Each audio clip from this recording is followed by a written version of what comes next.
to the Beyond the Map podcast. This is Tuesday, March 29th, 2022. I'm going to go over a few things that materialized on Monday Night Raw last night, as well as a couple news items that came up today as we get ready for WrestleMania, because we're not on the road to WrestleMania anymore. We've gotten off of the highway and we're checking into the hotel. Before we get into any of that, though, on the Busted Open podcast earlier today, Bully Ray was going off again about how he thought that a women's match should be headlining WrestleMania Saturday rather than Stone Cold Steve Austin. And I can't disagree with this more. You know, LaGreca disagreed with him. Again, LaGreca seems like the only guy on there that has half a brain. But as soon as Bully Ray started talking him into it, asking him, is the women's championship valuable, and made it almost a sexist comparison, which it shouldn't be, LaGreca kind of backed down on his argument. But LaGreca also made very good points in saying that at WrestleMania 35, the last one-night WrestleMania, probably ever, that was headlined by a women's match. Last year, two-night WrestleMania, one of the nights headlined by a women's match. This year, WrestleMania Saturday, having Stone Cold Steve Austin there, that is what people want to see the most. If you put that in the middle of the show and put one of the women's matches at the end, you risk having people leave and not even be there for the women's match. You don't want that. You put your hottest draw at the end of the show.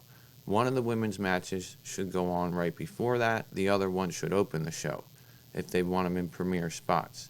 The one that opened the show, probably Rousey and Flair, because that's been a terrible build. They've barely done the work to earn themselves a pay-per-view match, let alone a WrestleMania main event. Rousey's been terrible on the mic, and you know, this match needed something more. It needed a stipulation. It needed something. Maybe we'll get that on Friday. Who knows?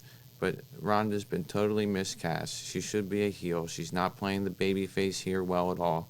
I don't buy her as a babyface. I don't think anybody does. Her promo work is awful. She needs a mouthpiece. She doesn't have it. I wish she did. But this just isn't a good... It's just not working for them. And I can't wait for it to be over. I really hope that we're not going to see Ronda Rousey win this belt and stick around for a while. But then on the other hand, Becky and Bianca, I think they have built the heat. I think they've built a good long-term story. Last night we really took it to another level with Becky going crazy, going for the scissors, trying to cut the braid of Bianca and then getting her own hair cut. And I think that over the course of this story, we've seen Becky and her heel character have little things taken from her little by little, and the last thing she has is her belt. And that's the last thing she has that's keeping her sort of sane before she loses it, I guess, is where they're going with her character. And to me, that's fine, but I've always seen Bianca as more of a heel presence. She's very cocky and arrogant and smiley and all about being the EST and about being herself, all about being about herself. And it's just, I wonder how this would work if they had this position differently with Bianca as the heel and Becky as a babyface, because let's face it, everybody loves to cheer Becky. That's always how it's going to be. It's always how it's been, except for last night when people were saying you deserve it, which I don't think she does. And with that segment last night, with her being left laying, up until last night, I thought Bianca should win at WrestleMania and will win based on how this feud has gone. But after Bianca being so vicious to Becky and going back to cut her hair more, which was a total heel move to do, I don't know that I see Bianca winning this belt. I think Becky's going to retain. Not my prediction yet, but it's definitely something that I think may happen. If she loses, I think we could see her get in a downward spiral and see her heel character really evolve even more. But you never really know. Also on that show, that Busted Open show today, Pat McAfee guested. He said he's real excited for his match with Austin Theory, something that he's always been looking forward to. There's not much more I'm going to say about McAfee on that show. I encourage you to go check it out, though. So last night, we also find out that Omos is going to take on Bobby Lashley at WrestleMania. We're not sure which night yet. I think this is a great matchup. I think that we can get a good match out of Omos finally with Lashley in there. But at the same time, where the hell do they go after that? Who's going to win? They can't beat Omos because he's been undefeated this whole time. They can't ruin that. But then again, they can't have Lashley get squashed by Omos because where does Lashley go after that? And that brings me to what I think is going to be the finish. We haven't seen MVP with Lashley a lot lately, but we did see him on the splash graphic for the match. So he should be accompanying Lashley to the ring. I think MVP is going to interfere with this, cause a disqualification, and turn on Bobby Lashley here. We saw Bobby Lashley getting a lot of babyface reaction last night. Omos, obviously the heel in this setup. Omos obviously needs a mouthpiece. Can't cut promos on his own. MVP would be the perfect person to put in there and have a mouthpiece for him. So that's one thing I could see happening.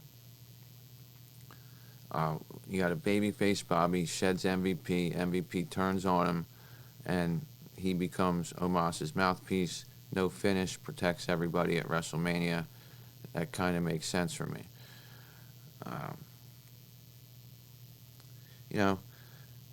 Last night we see Ricochet get totally squashed again. He's in handicap matches that are just...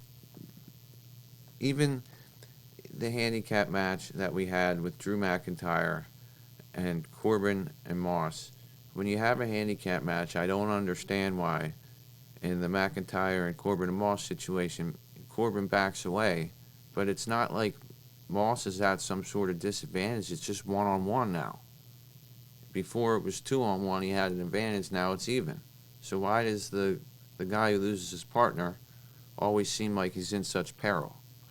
And it just makes Madcap look completely terrible for McIntyre to hit his whole moveset on him.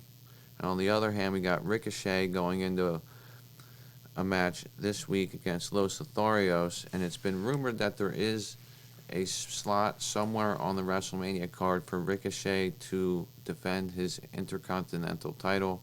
So I think on SmackDown, when he faces Los Lotharios, something's going to happen where Ricochet's going to win, and one of them's going to challenge him for a match at WrestleMania. I'm not totally sure about that, but that could happen. Also last night, Roman and Lesnar pretty much set their match up to be good to go. We don't need to hear from those guys again until Sunday. Roman did an outstanding job with his promo, making it personal, taking it to another level, being a true heel, feeding off the crowd. I thought the dichotomy between the way that Roman acted, the way that Brock acted was great, and I really think that this convinced me that this is a bigger match than it was before, and I think it's going to be a match that Roman wins, and Roman finally looked like the confident heel that he was last night. We had Sami Zayn on the ringer. He said he's very excited and honored to be working with Johnny Knoxville. He wants to give Knoxville the best match that he can.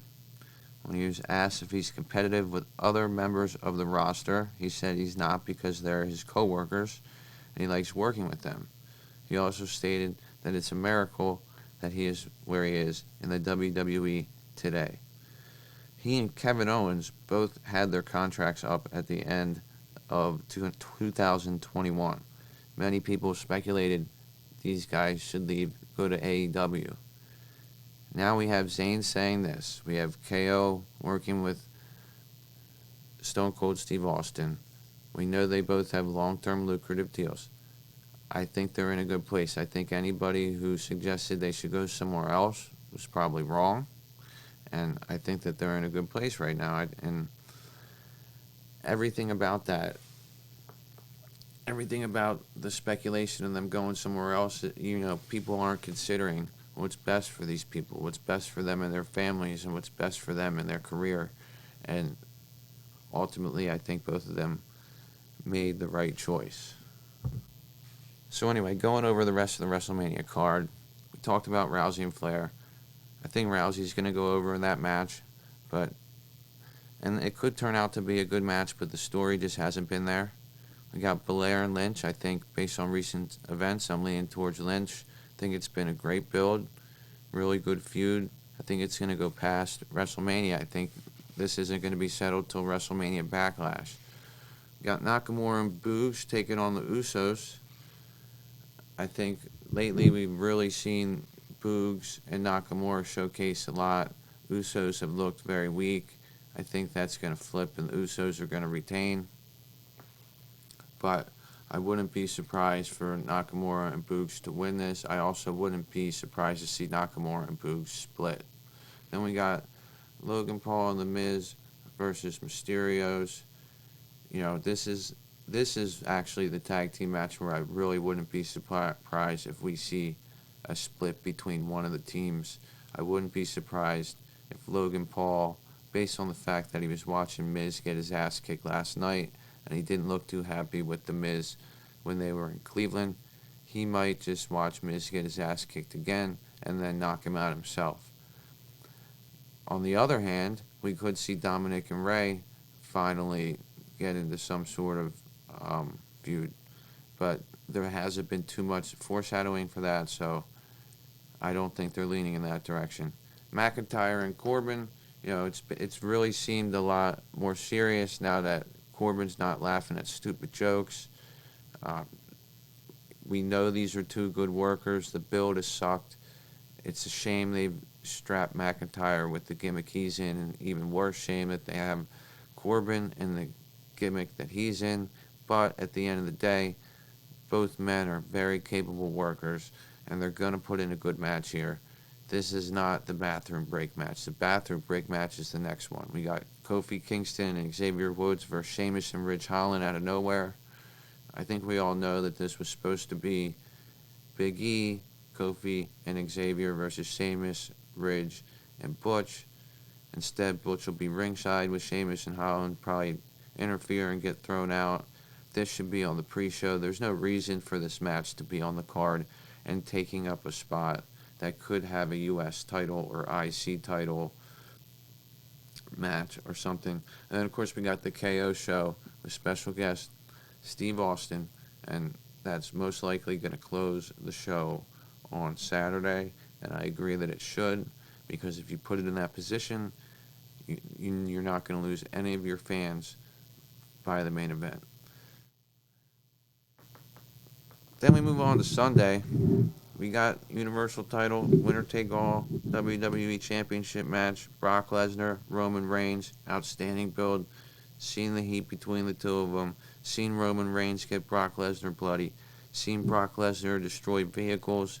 Then we see Roman Reigns come back and take it full circle back 4 years and explain why he hates Brock Lesnar so much and why this is different. And really, they are different. They're positioned differently. We have different face-heel dynamics, different characters than we ever had. This is a different Brock and Roman match than we've ever seen. And I think it's going to be the best Brock and Roman match we've ever seen. We've also got the triple threat for the Raw Tag Team titles. I think this has the potential to be an outstanding match. I think, that RKO we saw 7 years ago when Randy Orton was on the ground, Seth Rollins jumped on him to do the curb stomp. He popped up, Seth Rollins goes flying in the air. RKO, midair. I think we're going to see something that rivals that. I think with the high-flying Montez Ford and stuff like that, we're going to have some kind of RKO spot that's going to be amazing. You got great workers in there with Gable. You got Otis being funny and doing big monster spots. Riddle can work. Dawkins can work. This is going to be like one of those end of the 4th of July fireworks going off. Grand finale, boom, boom, boom, non-stop action matches. I'm real excited for this one. I think RK Bro's going to retain, and I don't see the Street Profits winning this match at all. And the other thing about the Street Profits is last night it's like they're on the television. You can see them where they're coming from. They run in on this match. They're the babyface tag team, unless last week was a heel turn.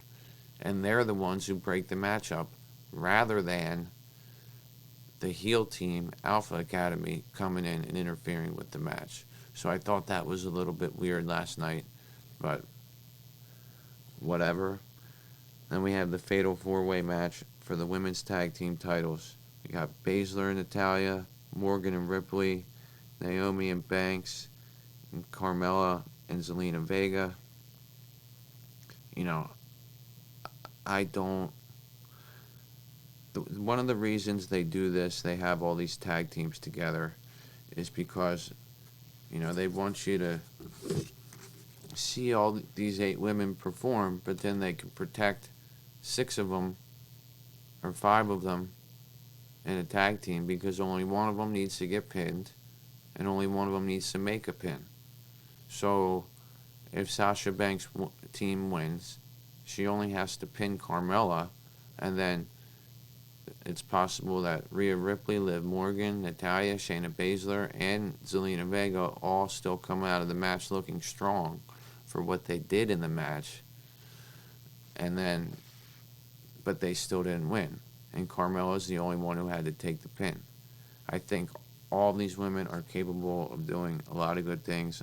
If it's well choreographed, it can be clunky. I think a lot of their last night when we had 4-on-4 and when they had the Fatal 4-Way, they've done a lot of stuff that's been very disorganized and just a mess. I really hope that they have it cleaned up for this Fatal 4-Way match. I really think that Naomi and Banks are going over. Last night was the first time we saw Liv and Rhea, either one of their teams, make a pin. We've seen the champs get pinned a lot. I just do not see the champions retaining. And I think the Baszler and Natalya teams just out of necessity to have another heel team in there. I think what you do is you put these straps on Naomi and Sasha. You put them on 2 stars to help them elevate the women's tag division. That's at least what I would do and what I'm supporting in this situation. Then we got Anything Goes match, Knoxville and Sami Zayn. I actually think that this will be an entertaining match. They're going to get everybody they can involved, from Jackass or whatever. I think Knoxville will go over. He'll be able to take advantage of the fact that Sami Zayn's not prepared for... Or he'll be able to take advantage of the fact that Sami Zayn feels he's not prepared for an Anything Goes match. But really, an Anything Goes match is exactly what Johnny Knoxville wants. It's exactly what will work for him. He'll be able to do things that a wrestler doesn't need to do, and I think he'll do a great job. Then we got McAfee and Austin Theory. As we all know, McAfee had his match in NXT, but he was 0-1. I think that, he'll put on as good a match as he can. Theory's an up-and-comer. I think this is going to be a good match. It'll be entertaining. Not really one I'm looking forward to. I'd rather see Theory in a program for the U.S. title or something like that. But it is what it is. I'm not going to talk much more about that till later in the week. Then we have Edge and AJ Styles, which to me was always a dream match. They didn't need to ever have any kind of heel turn with Edge or any positioning for either character. They could have just told the world that Edge and AJ Styles were having a match, did nothing, had no promos, no story, and it would be just an amazing match as it's going to be. And instead, Edge has turned very dark heel, using all these high vocabulary words, and AJ Styles, the babyface. It's still going to be an outstanding match, but unnecessary to me in the story. Then we got Seth Rollins, who's going to wait in the ring for Cody Rhodes to come in, which we're 99.9% sure that's who it's going to be. The other people that have been rumored are Gable Steveson and Elias and Braun Breaker. I don't see any of those guys facing Seth Rollins at WrestleMania. Cody Rhodes is going to be his opponent. It's going to be his reintroduction to WWE, and they're going to use his AEW gimmick, his music, everything. They're not going to take any of that away from him. Cody Rhodes will probably go over in this match because Seth Rollins can take a loss and come right back on Raw and do a Seth Rollins thing and be entertaining and deserve his spot because that's what he is. We got Omos and Lashley. Like I say, I don't see any way that they can put a finish to this match because they'd end up ruining one character or the other. Omos is sitting there bragging about how he's undefeated. No one can take him off his feet. I really popped out of my seat when I saw Lashley do that last night. But if either one of them wins, like I say, then you take away Omos as the undefeated giant, and Bobby Lashley's the one who defeated him. If Bobby Lashley gets beat, then what next for Lashley? What next for Omos? To me, Omos can't cut a promo. That's a significant thing that's holding him back. Bobby Lashley's not great on the mic either, but MVP can turn on him, can join Omos, maybe even reform the Hurt Business with Cedric Alexander and Shelton Benjamin, and speak for Omos and help Omos get a push if it's not too late for that. Still think Omos is very green in the ring, but I think if anybody can get a good match out of him, it's Lashley. And it's just amazing. I mean, last night, that visual of Bobby Lashley standing next to Omos. Bobby Lashley is a big bastard. I mean, he is ripped. He has muscles that I did not know existed. And he's standing there next to Omos and looks like a little kid. And that's one of the things WWE likes. They like these visuals of these giants and these larger-than-life characters. And then you have a larger-than-life character put up against an even larger-than-life character. And that guy who's a giant compared to you looks like a little kid compared to this guy. They like that attraction. Omos is an attraction right now. Bobby Lashley is kind of an attraction as well. And this is an attraction match. It's to see if somebody can take down the big man. I think the best way to go creatively is to get MVP to turn on Lashley. Lashley turns babyface. MVP aligns himself with Omos. We're still waiting on news for a women's battle royal, and we're still waiting on news for a Ricochet match. It's been rumored that there is going to be a Ricochet Intercontinental Championship title match. So that would indicate he's going to retain at WrestleMania SmackDown. I don't know this. Just been reported by a couple people. It's a rumor. More on that later in the week. But I think that we're going to get some failure to coexist between Los Lotharios. We're going to have Ricochet go over WrestleMania SmackDown, and then somebody will challenge him, or he will issue an open challenge for the IC title, and he will get onto the card. Maybe they'll even surprise us and make that a ladder match. Hey, this whole time, every week, I hear people and even myself saying, why don't they do this? Why don't they do that? They haven't done this. They need to do this. This story hasn't gone anywhere yet. And then, boom, the next episode, it progresses. And so, before Raw, I'm waiting and waiting for Bianca and Becky's feud to sort of get to that level where you want to see it blow off. And I'm waiting for Lesnar and Reigns feud to get to the level where I want to see it blow off. And I'm waiting for McIntyre and Corbin to get to the point where I even care about it. And I'm waiting for Miz and Logan Paul versus the Mysterios to get to the point where I even care about it. And they did that last night. So, with patience, maybe some of these things that haven't happened yet, like the U.S. title, the IC title, maybe those things will get hammered out by SmackDown, and we'll have that on the WrestleMania card. Everybody was complaining that Seth Rollins didn't have a match for 3 weeks, and we all knew it was going to be Cody Rhodes, but some of us didn't believe that, and then he got his match. And so all of us are sitting here saying, why is Brock scaring Roman so much? Why isn't Roman himself? Last night he returned to form. He's probably in best form as ever.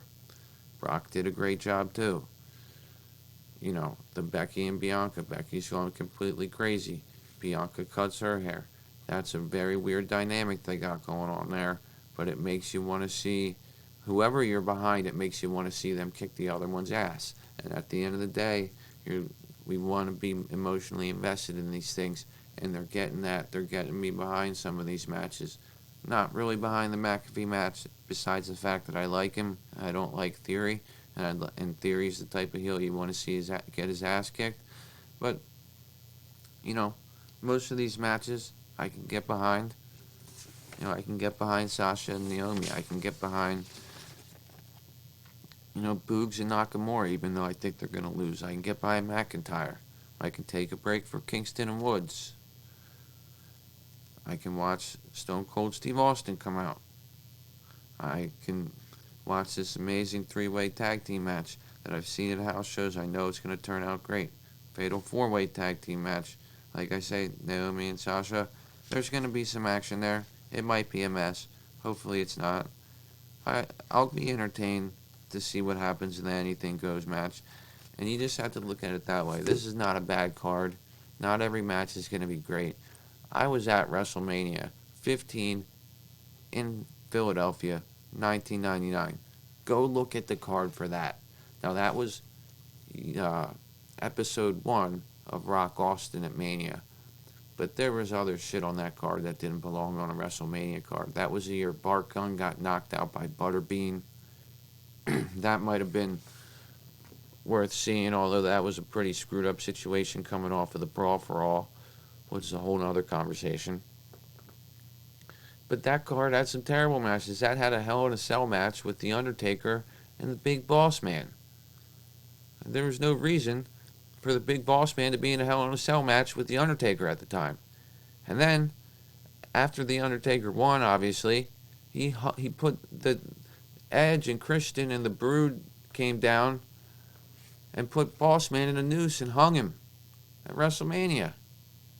It was ridiculous. And then they're raising the cell back up, and Edge and Christian can't get back up from their rappelling down from the ceiling. They can't get back up to the ceiling.